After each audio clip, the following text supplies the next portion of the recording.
Suara sepasang langkah kaki berjalan pelan menginjak ranting dan dedaunan kering terdengar mendekat. Bukan dari arah kiri, bukan juga dari arah kanan, tapi dari arah belakang, guys.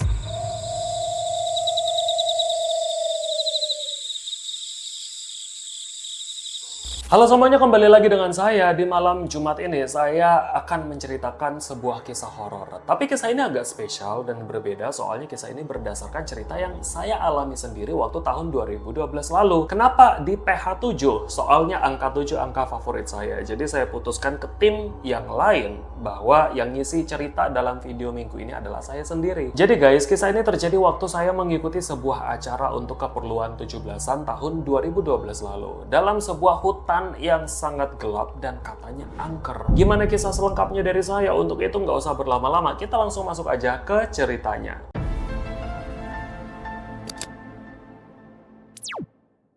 Jadi guys, saya itu nggak usah pakai saya lah ya, pakai aku aja. Jadi guys, aku pernah mengalami kisah horor ini waktu baru menduduki kelas 3 SMA semester ganjil tahun 2012 lalu. Sebenarnya ya, aku termasuk orang yang tumpul dan nggak pernah peka sama hal-hal gaib yang mengganggu di sekitar. Jadi saking nggak pekanya, aku nggak pernah takut kan kalau harus sendirian di rumah atau harus berjalan sendirian melewati tempat yang katanya angker. Bahkan kalau kalian mau tahu, di balik rumah yang ini, yang aku jadikan studio juga, itu kuburan warga guys. Dan ya udah, aku baru taunya itu 6 bulan setelah aku menempati rumah ini.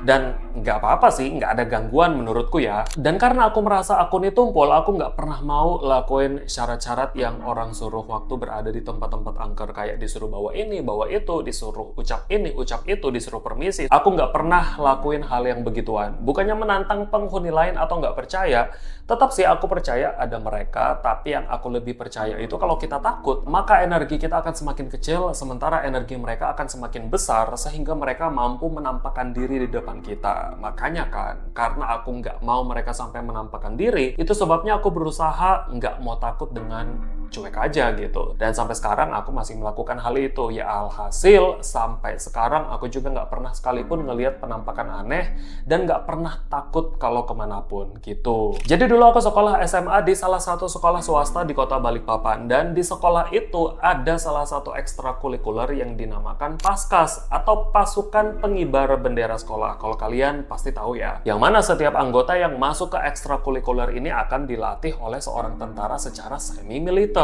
Ya kadang disuruh lari lah, kadang disuruh push up lah, kadang diguling-guling lah, ya kadang dikepot juga. Pokoknya sama aja kayak metode latihan Paskas di tempat lain. Pas aku dan teman-teman angkatanku masih kelas 1, gabunglah kami ke ekstrakurikuler itu. Karena status kami masih siswa baru, jadi kami ditugaskan sebagai pasukan 45 atau pasukan pengawal. Nanti naik kelas 2 jadi pasukan 17 atau pasukan pengiring, dan kelas 3 jadi pasukan 8 atau pasukan inti. Nah, waktu kami masuk tahun ajaran baru itu kan sekitar bulan Juni guys. Jadi latihan kami itu di-push. Pokoknya hampir setiap hari latihan lah. Soalnya kami akan bertugas untuk upacara pengibaran bendera merah putih 17 Agustus di sekolah tahun 2010. Jadi durasi latihannya itu kan cuma 2 bulan aja. Makanya latihan kami itu harus diporsir sama tentara pelatih dan para senior. Setelah kurang lebih 2 bulan latihan, akhirnya tibalah saat semua anggota Paskas khususnya pasukan 45 dikukuhkan. Acara pengukuhan ini wajib dilakukan beberapa hari sebelum melaksanakan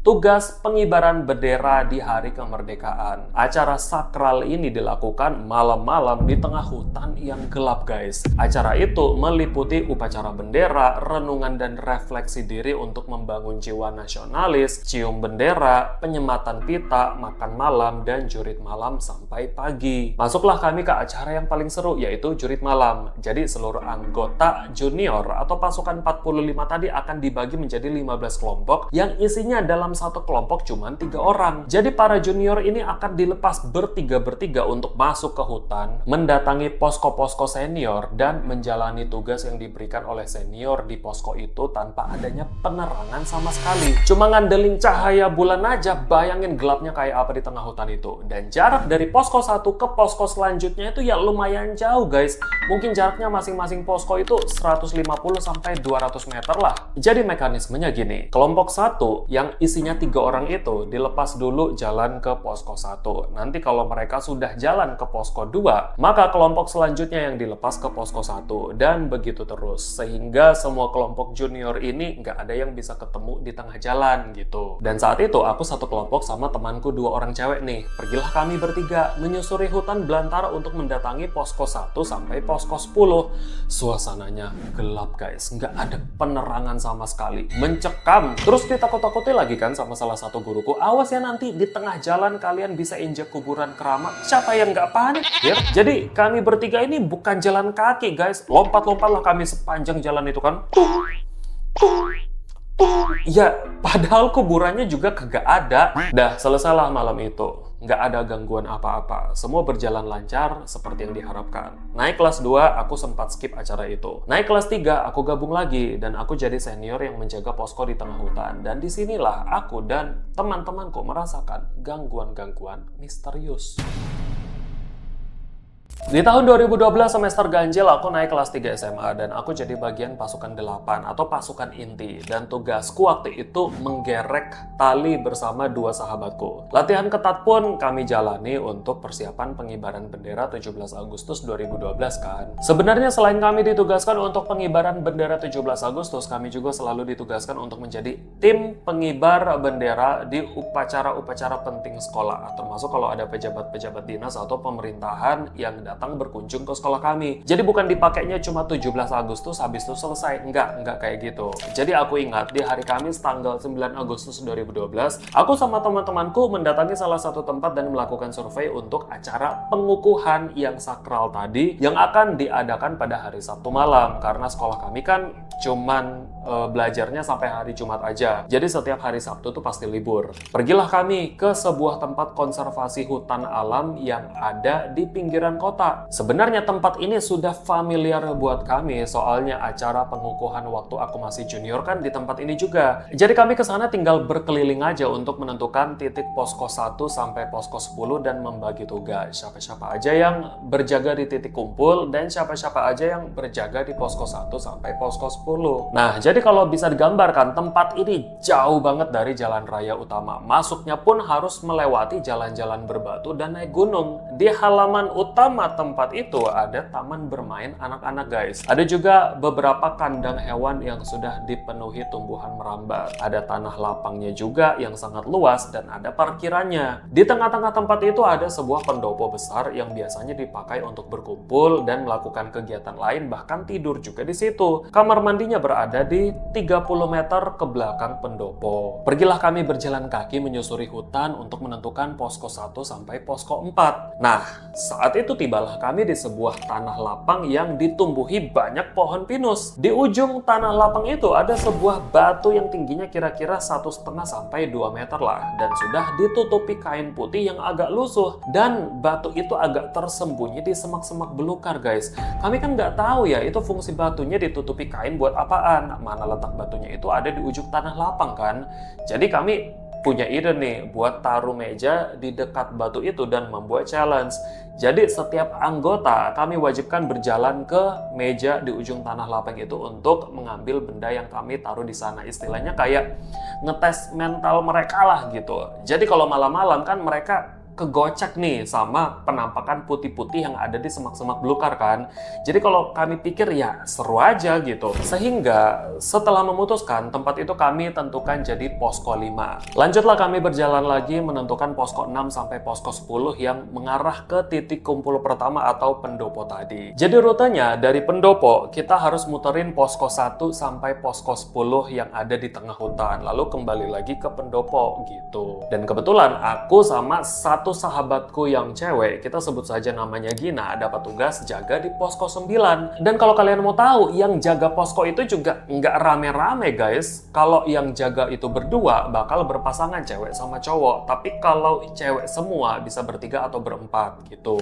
Tibalah hari Sabtu sore di tanggal 11 Agustus 2012, kami semua bersama-sama dengan guru pendamping berkumpul di sekolah dengan sudah memakai pakaian paskas. Lalu melakukan upacara sebentar di sekolah dan pergi ke tempat acara. Tibalah kami di sana dan melakukan serangkaian upacara lagi untuk mengukuhkan anggota Paskas baru. Setelah selesai upacara, kami makan malam dan para anggota junior diberi kesempatan untuk tidur sebentar dari jam 10 malam sampai jam setengah 12 malam sebelum melakukan jurit malam. Di jam setengah 12 malam, aku sama teman-teman anggota senior yang lain mulai berpencar nih ke dalam hutan untuk mendatangi posko yang akan kami jaga sampai pagi. Nah, setiap posko punya aturan sendiri guys. Ada yang secara terang-terangan menunjukkan keberadaan posko mereka sehingga mereka boleh menyalakan senter dan para anggota junior bisa melihat mereka dari jauh. Ada juga yang mematikan senter sepanjang malam supaya posko mereka nggak ketahuan sama junior. Nah, aku sama Gina sahabatku yang ini sepakat untuk menyembunyikan keberadaan kami di dalam hutan supaya kami bisa seru-seruan aja gitu,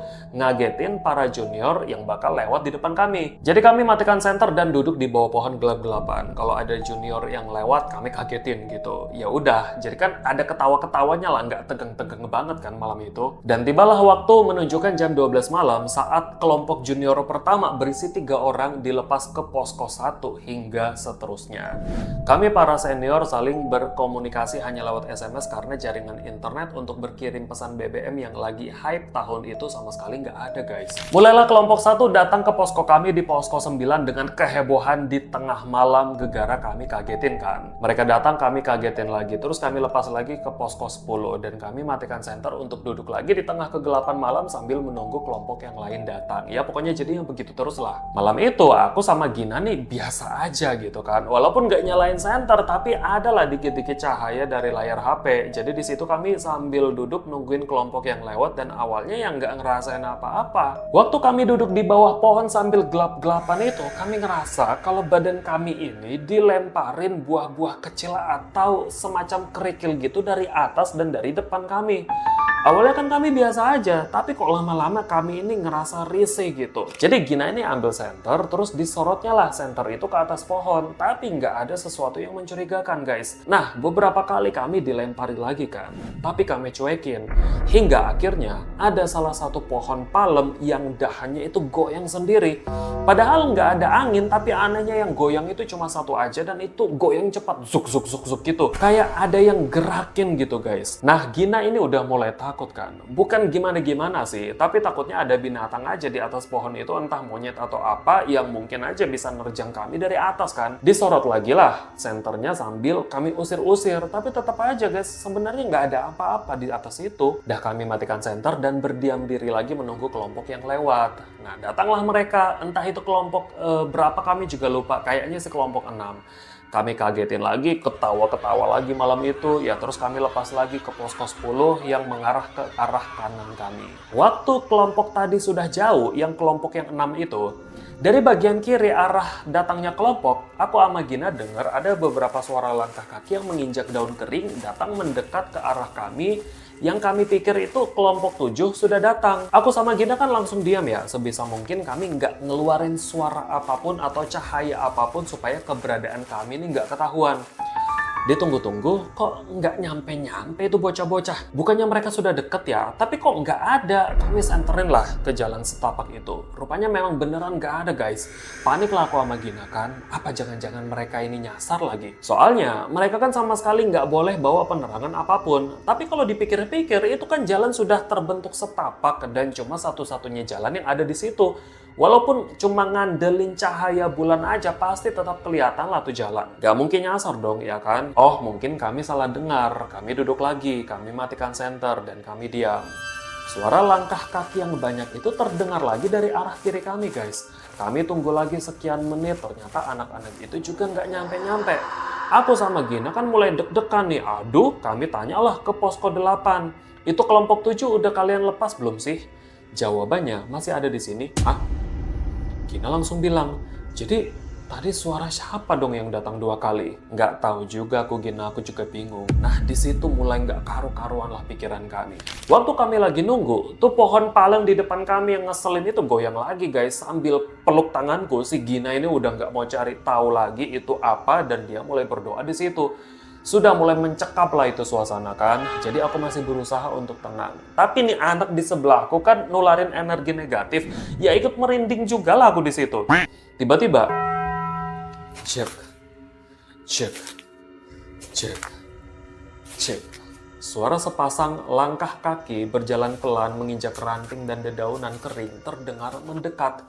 Bukan dari arah kiri, bukan juga dari arah kanan, tapi dari arah belakang, guys. Sumpah ya, itu suaranya persis di belakang kami dan semakin lama semakin mendekat.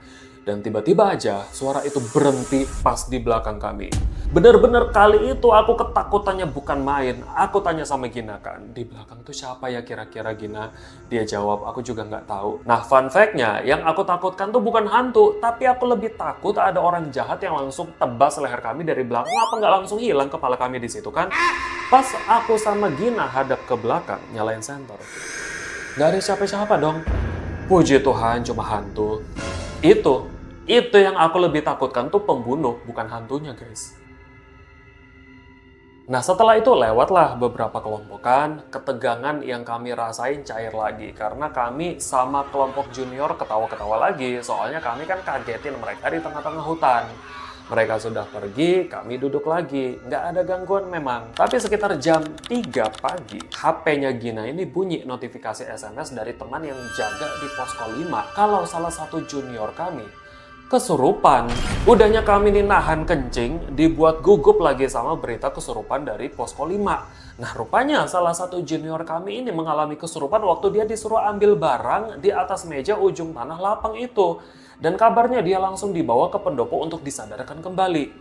Dengan sisa-sisa keberanian kami, aku sama Gina duduk kembali diam di tengah kegelapan malam nungguin kelompok junior yang lewat. Tiba-tiba kami mendengar ada suara seperti binatang buas yang mengeram di sekitar semak-semak pas di seberang kami.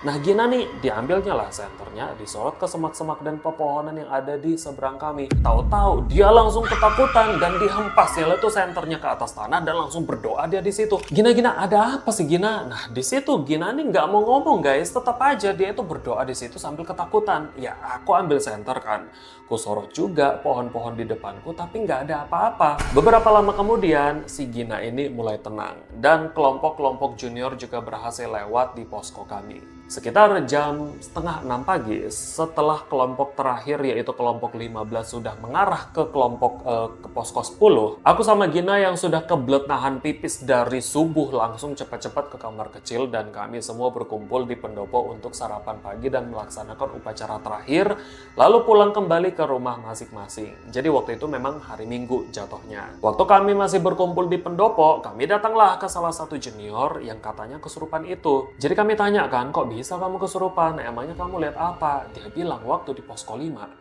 dia diminta mengambil barang di atas meja yang ada di ujung tanah lapang karena dia satu-satunya laki-laki dalam kelompok itu.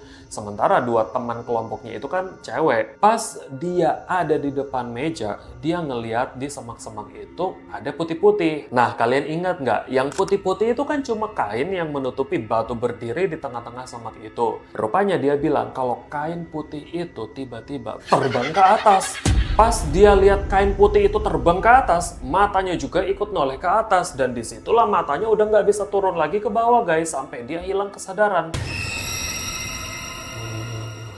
Kagetlah kami dengar ceritanya kan, padahal teman-teman di posko 5 itu bilang kalau kainnya masih ada di atas batu itu. Dah selesailah kegiatan hari Minggu itu, pulanglah kami ke rumah masing-masing. Soalnya besoknya kami harus kembali ke sekolah. Besoknya di hari Senin tanggal 13 Agustus 2012, kami kembali ke sekolah. Waktu itu kebetulan aku masuk nih ke kelas 1 untuk datangin siapa gitu, aku juga lupa. Terus mereka yang baru-baru dikukuhkan ini ramelah ketawa-ketawa ngomongin tentang pengalaman mereka waktu jurit malam. Termasuk kejadian lucu di posko 9 yang aku jaga sama Gina. Ada salah satu junior perempuan bernama Fanny langsung nanya ke aku guys, "Kak, di posko 9 aman aja kan?" Aku bilang ya aman sih, emang kenapa? Terus dia diam. Nah karena aku penasaran, ku tanya lagi, emang ada apa sih? Dia bilang kalau waktu dia nyampe di posko 9, dia ngeliat banyak banget sosok yang berdiri di belakang kami, lagi temanin aku sama Gina. Di situ aku agak kaget nih, tapi aku juga rada nggak percaya sama nih anak soalnya aku belum terlalu kenal kan. Terus aku pergilah lewat ke depan kelas 2. Beberapa cowok murid kelas 2 juga lagi ngomongin tentang kesurupan yang terjadi malam itu. Pas aku lewat, aku dengar ada yang bilang, apalagi di posko 9. Stoplah aku kan, posko 9 kok disebut-sebut? Kutanyalah, emang kenapa sama posko 9? Salah satu anak yang namanya Benny bilang, emang kakak nggak ngerasa ya? Posko 9 itu sarangnya kak. Langsung terdiam aku kan, sudahnya Fanny nih bilang di posko 9 banyak banget, ini Benny nambahin pula katanya posko 9 sarang hantu. Larilah aku balik ke kelas, terus nyampaikan cerita yang aku dengar dari mereka ke teman-teman yang lain. Nah rupanya teman-teman yang sudah lama kenal sama Fanny dan Benny bilang kalau mereka bisa ngelihat hantu. Pergilah aku datangin Gina lalu ceritain semuanya. Terus Gina bilang apa coba? Kayaknya iya deh, soalnya yang waktu aku kaget malam itu, yang aku sampai lempar senter terus berdoa, aku ngelihat muka bapak-bapak dengan mata yang melotot, wajah seperti marah muncul di celah-celah pohon bambu depan kita. Merinding kan aku di situ, langsung terasa lebar kupingku. Untung aja malam itu dia nggak langsung ngasih tahu apa yang dilihatnya. Coba dia langsung ngasih tahu. Kami tinggal tuh posko 9, itu satu-satunya pengalaman horor pertama dan terakhir kalinya dalam hidupku. Meskipun aku nggak secara langsung ngeliat wujud mereka, tapi aku masih bisa dengar dan merasakan kehadiran mereka. Itulah yang di awal tadi aku bilang guys, mungkin karena aku berusaha untuk nggak takut, jadi mereka nggak bisa nampakin wujud di depanku. Beda cerita nih sama Gina yang sudah ketakutan sepanjang malam itu kan, disitulah mereka mungkin bisa menampakkan wujud ke Gina karena Gina memang sudah ketakutan. Cuma itu dugaanku aja ya, karena sampai sekarang aku masih nggak punya ketakutan luar biasa meskipun aku cuma sendirian dimanapun, dan sampai sekarang aku belum pernah ngelihat yang begituan secara langsung. Kalau rasa-rasa merinding dikit ya pasti ada lah. Tapi coba kalian tulis tanggapan kalian di bawah, apakah kalian berpikiran sama kayak aku kalau penampakan itu sebenarnya bisa muncul saat kita ketakutan, atau memang karena aku nih tumpul aja makanya nggak bisa peka sama hal-hal yang begituan. Terima kasih sudah menonton video ini sampai selesai. Kalau kalian punya cerita horor yang mau diceritakan juga lewat video seperti ini, kalian bisa kirimkan cerita kalian lewat email yang tertera di bawah ini. Saya tunggu kalian di cerita menarik selanjutnya dan sampai jumpa.